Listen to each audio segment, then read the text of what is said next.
I'm 29 now, and I've had a lot of horrific experiences, but nothing sits in my brain the way one night from when I was 15 does.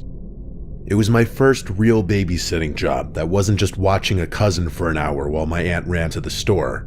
This was a family friend, the kind where your parents know their parents, and everyone assumes it's basically safe by default. They're cool with me telling this story online, so their names are Mark and Diane, and their son Charlie was 5. They lived in a nice house in a quiet, normal neighborhood. Looking back, that's part of why it messed with me. It didn't feel like the kind of house where anything bad could happen. It felt like a normal place, like where I grew up. It was a Friday night in early fall. My parents dropped me off around 6:30, and Mark and Diane were already dressed up. Mark shook my hand like I was applying for a job at his office, and Diane kept calling me a lifesaver. Mark and Diane went over the basics, like when we eat, what we eat, when his light's out, and keeping his door cracked open. If he has to use the bathroom, walk him there, because he sometimes gets scared in the hallway at night. Mark also pointed out the locks. There was a front door lock they never used because they came in through the garage. The back door, though, was the one I'd use if I needed to step out onto the deck. He mentioned I'd have to lock both the locks, and he pointed to the deadbolt up top and the regular doorbell lock underneath. I nodded like I understood. I thought it was obvious. I thought a lock was a lock. They left around 7. As soon as their car pulled away, Charlie asked if we could play board games and hide and seek. And the hide and seek I tried to talk him out of because the house was bigger than I expected, and I didn't want him hiding somewhere stupid and getting hurt. We compromised by playing a simple card matching game at the coffee table, then a video game on the little console in the family room.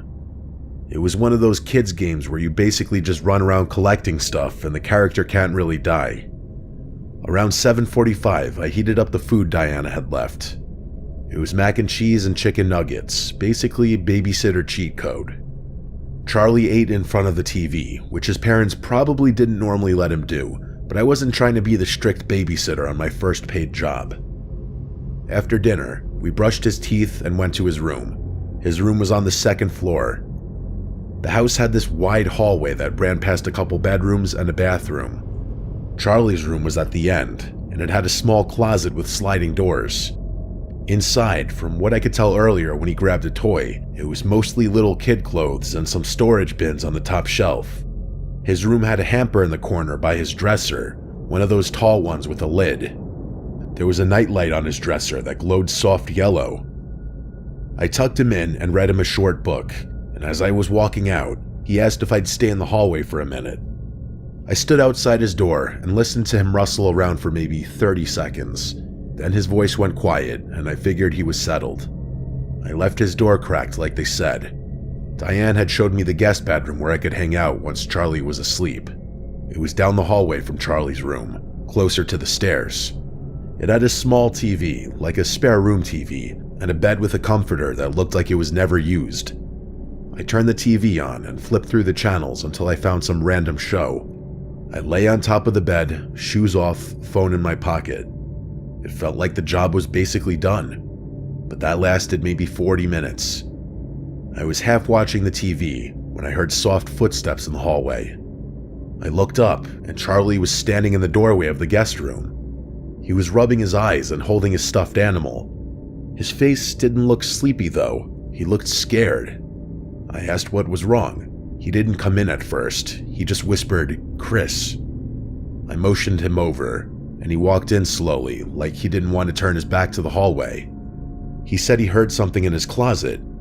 I tried to assure him it was likely a house settling noise, that houses creak a lot. He shook his head fast, saying no, it was more like a scratch. I still knew it had to just be typical toddler imagination. I told him there were no monsters in his closet and asked if he wanted me to check. He nodded, and I walked him back to his room. I turned his light on fully and looked at the closet. The sliding doors were closed. I slid one open and peeked inside. Admittedly, I took just a quick peek because I knew no one was in there, and I just saw a bunch of clothes. I even pushed some clothes aside like I was actually searching. I slid the door closed and saw relief on his face. I tucked him back in and went back to the guest room, but 15 minutes later, I heard footsteps again. This time, Charlie came in quicker, and he was more upset. He said, "Chris, the closet door moved." I sat up and tried not to show annoyance, even though I felt it for a second. I tried to stay patient. I said, "Okay, let's go check." We walked back down the hallway, and when we got to his room, I stopped in the doorway. The closet door was fully open. One of the sliding panels was pushed all the way to the side. I stared at it for a second, and I remember my stomach doing this little drop, not because I thought someone was in there right away, but because it didn't match what I remembered. I knew I closed it. I looked at Charlie and asked why he opened that in a tone that would imply I'm not happy, but the way he swore he didn't, it didn't come across like he was lying. I walked over and slid the closet door shut, but the thing is, the way it closed, it didn't feel like it could have drifted open on its own. I gave Charlie a look meant to imply that I knew he was playing around with the door, maybe trying to scare me. I tucked him back in and told him he was fine and to go to sleep. I left the room, and on the way back to the guest bedroom, I caught myself listening for sounds behind me, like someone was walking in the hallway. I told myself to stop being stupid. I was 15 in a family friend's house on a safe street. About 10 minutes later, instead of footsteps, I heard Charlie call out. It wasn't a scream, but rather a shaky raised voice like he was trying not to yell but needed me. It came from his room. I got up and walked out. As I got closer, I could hear him crying softly. I stepped into his room and saw him sitting in bed with tears on his face. I immediately looked at the closet. The door was closed. That should have been reassuring, but it wasn't. I said, "Hey buddy, what happened?" He didn't answer right away. He just lifted his arm and pointed toward the corner of the room. I followed where he was pointing, and for a second, my brain didn't process what I was seeing. There was a hamper in that corner, and behind it, pressed into the narrow space between the hamper and the wall, was a person crouched down. They were hiding, trying to make themselves as small as possible. The first thing I saw was a shoulder, then the shoes, then his partially hidden face, but I could see his eyes looking straight at me. The whole thing lasted maybe 2 seconds before my body reacted. I didn't scream. I simply decided it was time to move, so I grabbed Charlie with both arms, yanked him out of bed, and picked him up like he weighed nothing. I backed toward the door, never taking my eyes off that corner. The person surprisingly didn't move at first. They stayed crouched, as if they stayed still enough we'd forget he was there. I ran us toward the guest room and locked the door. I did my best to keep Charlie quiet as I called 911. I told the operator there was someone in the house. I gave the address and said I was babysitting, and there was a man in the kid's room. The operator asked if the intruder had a weapon. I said I didn't know. She asked if we were safe. I said we were locked in a bedroom upstairs. She told me to stay on the line. I kept expecting the doorknob to start turning or expecting the door to shake. The operator kept talking to me to keep me calm, asking me to describe the person, but I couldn't. All I could say was I saw the person's eyes hidden behind a hamper. The eventual sound of distant sirens getting closer was the first time I was ever relieved to hear police sirens in my life. The operator told me to wait until an officer came to my door and identified themselves. When the police finally came upstairs, one of them knocked and said, "Chris?" because I guess dispatch had my name. I unlocked the door and opened it, and 2 officers were there with flashlights. They looked past me into the room, then at Charlie. They had already done a sweep downstairs and didn't see anyone. They didn't have to kick the door down because the front door was wide open. They checked every possible hiding spot in the house. Whoever it was had left. They said based on the timeline, he probably slipped out fast when I ran, went down the stairs, and ran out the front door. When Mark and Diane got home, they arrived to the police cars outside and officers in their living room. A lot of emotions filled the room for sure. Mark asked me questions I couldn't really answer, just like the police did. A cop asked about the locks and entry points. Mark immediately went to the back door and checked it. I followed because I felt like I needed to see. The deadbolt at the top was unlocked. Mark looked at me and asked, "Did you lock both locks like I said?" I said I locked the bottom one. He said the bottom one pops if the knob gets jiggled. That's why he told me both. He wasn't raising his voice, but I knew he was upset. However, he didn't stay upset for long and was grateful I saved Charlie from danger. The worst part is thinking about what would have happened if Charlie hadn't come to get me, if he'd stayed in his room trying to be brave while that person was in there, or if I'd been downstairs messing around on my phone, not paying attention, or if I'd told Charlie to go back to bed without checking. So to parents or babysitters or anyone out there who takes care of kids, don't always dismiss the things they say as just their imagination.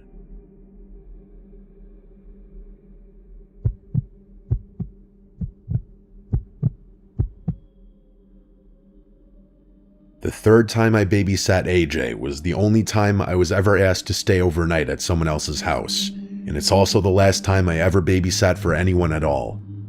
I was 17, a senior in high school, and I had already watched AJ twice before.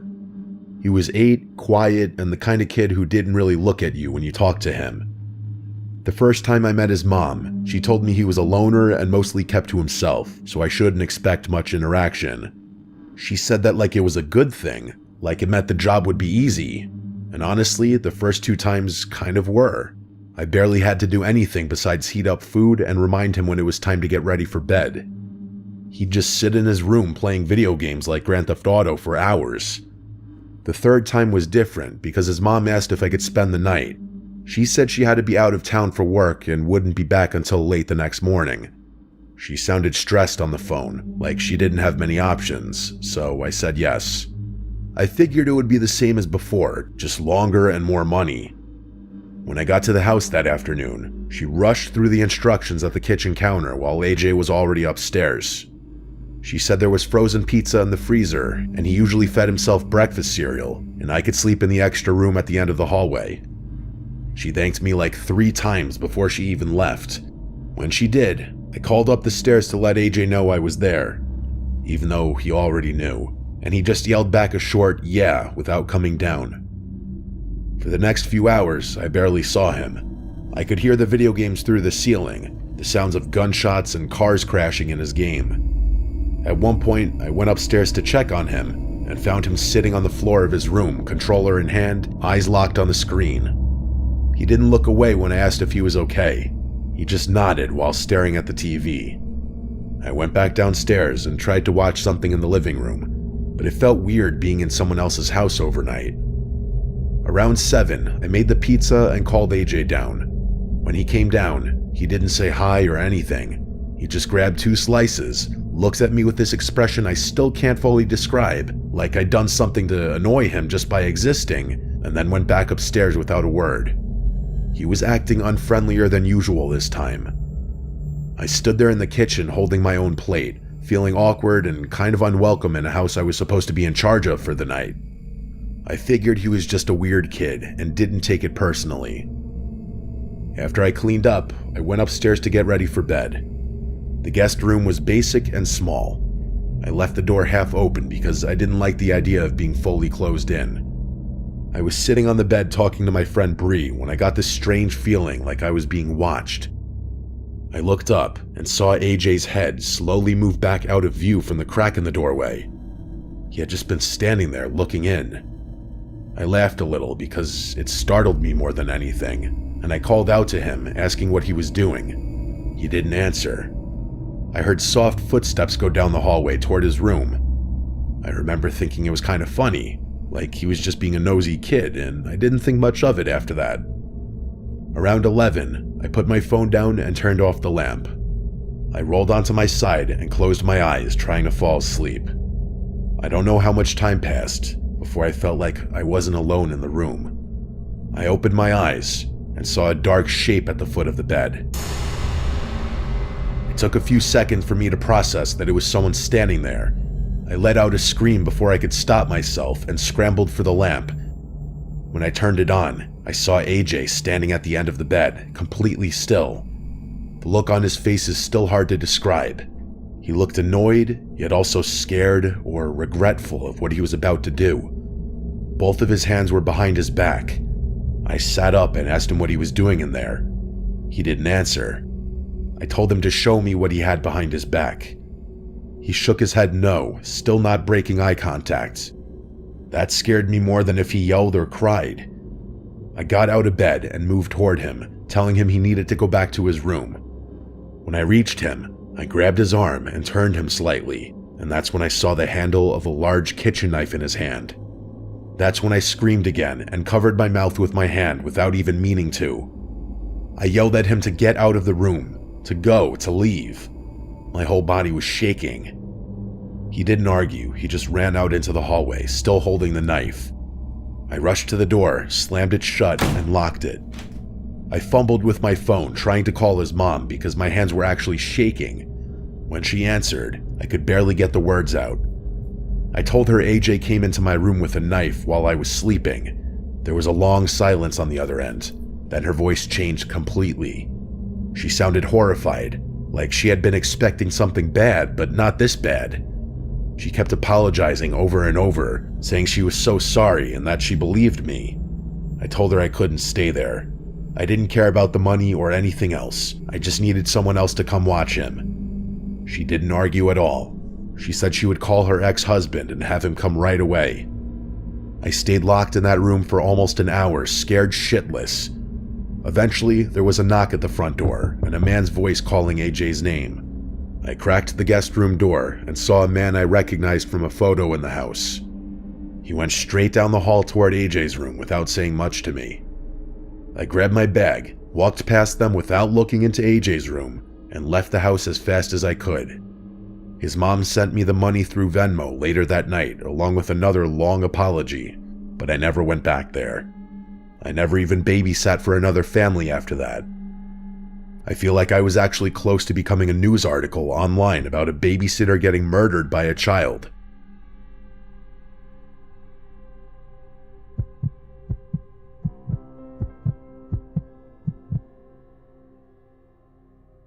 I was 21 when my sister asked me to watch her kids overnight while she and her husband went to a wedding a few hours away. I'd babysat my niece Emma and my nephew Lucas plenty of times before, so it wasn't a big deal. Emma was 6, quiet and sensitive, and Luke was 9, more talkative but still easy. They live in a normal suburban house in a quiet neighborhood not far from our childhood home. My sister walked me through the usual routine before they left, since this time I'd be staying overnight. Leftover Chinese food for dinner, and no scary shows and bed by 9. She reminded me Emma sometimes got nervous at night and might call for me once or twice. After they left, the kids and I ate in the living room and watched a movie. It felt like a completely normal night. Around 9, I took them upstairs. Their bedrooms were across the hall from each other, with a bathroom in between. I tucked Emma in first. She asked if I'd leave her door open a little and keep the hallway light on. Lucas just rolled over and told me goodnight like he was already half asleep. I went downstairs and turned on the TV, keeping the volume low so they wouldn't hear.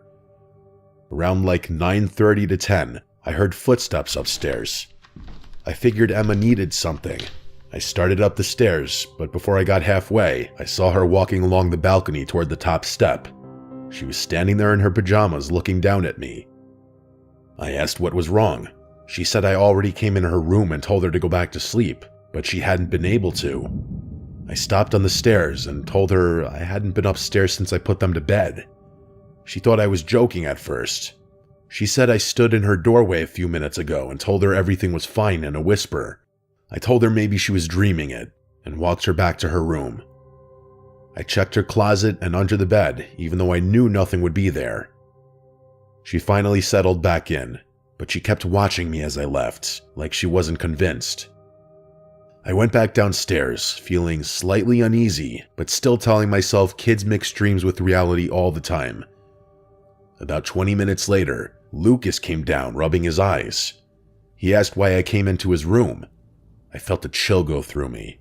I told him I didn't. He said I stood by his dresser and looked at him, then walked out without saying anything. I tried to keep my voice calm and told him he must have been half asleep, but now this was weird, because both of them said pretty similar things. Instead of going back to bed, he stayed next to me on the couch now. That was when I started to really listen to the house. Every small sound felt louder. I turned the TV off, and the silence literally made my ears ring. Lucas noticed me doing this, and I think it started to scare him when I told him to shush for a second. I heard something upstairs. It was light footsteps running, and then I saw her running across the balcony upstairs and then racing down the stairs, screaming Uncle Dan a bunch of times. When she got to the living room, I asked her what's wrong, and she started crying, saying there's someone upstairs. I think this was around the time my heart really started racing. They weren't playing a little kid prank on me. She was crying genuine tears. I asked her why she thought there's someone upstairs, and she responded saying someone came in her room again and said goodnight, but it didn't sound like me. I think by now, I was internally freaking the fuck out, but I told them to keep calm. I didn't want Emma to cause Lucas to start crying now too. I told them to wait down here, I'll go check upstairs and be right back. And that's exactly what I planned to do. But I wasn't going up there without a weapon at this point. I went to the kitchen, secretly grabbed a knife, and placed it in front of me as I walked back into the living room and then up the stairs. The kids were still on the couch. I made it to the upstairs balcony that overlooks the living room. I did a little march as I walked across it to try to make them laugh, but it didn't work. As I passed the balcony and into the upstairs foyer that led to the kids' bedrooms, I can't iterate enough just how much I wasn't expecting what happened next. I heard something in Emma's room. I peered inside and thought I saw something or someone. I quietly said hello so the kids wouldn't hear, but I wasn't expecting someone to respond. In a very weird, high-pitched voice, yet still sounding like a grown man, someone said, "Aren't they just so special?" The voice sounded like it belonged to someone with mental issues, maybe not fully there. I then realized what I was seeing in the bedroom was a really tall person standing next to Emma's bed now. I guess like 6'4", they looked to be like 6 inches taller than me. My heart was in my throat. I turned and ran down the stairs and grabbed the kids. I told them, "Put your shoes on now, we're leaving," and Emma started to cry even more. I quickly saw why. Peering around the wall up the balcony upstairs was this grotesque-looking man doing peekaboo with his hands toward the kids. I said forget the shoes and ran the kids outside with me in their socks. We ran to a house a couple doors down where I saw lights on inside, and I rang the bell 5 times. The lady who answered knew Lucas and Emma. I introduced myself and quickly explained the situation. She let us in immediately into safety. I got on the phone with 911 and stood on the front porch of this couple's house watching my sister's house. And as I saw that man casually strolling out of her house, walking down the walkway into the darkness of the street in the opposite way, the 911 operator told me not to engage him in any way and that officers would be there soon. But boy do I regret listening to that operator. I should have followed that fucking creep down the street. I should have been a man and beaten him to a pulp. But realistically, I didn't know if he was armed or not. And based on his voice, I choose to believe it was some mentally handicapped person who simply walked right into the house. I stayed on the stoop watching the man until he disappeared down an intersecting street, and I told the operator which street it was. She kept making it seem like the cops would be heading down that direction, but it took so long for them to arrive that by then, that man was gone, possibly into one of the houses in the vicinity for all anyone would know. I wasn't happy with the response time, and I let the police know that.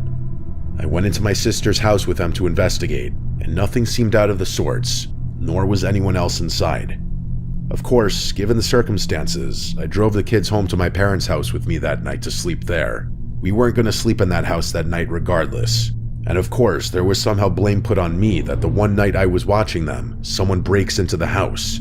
However, I firmly believe that man was in there before I even got there. I did not go needlessly unlocking doors or anything like that. Ever since then, my sister and my brother-in-law have been nuts with the security cameras. They have at least 6 all over the house, inside and out. But honestly, who can blame them after this?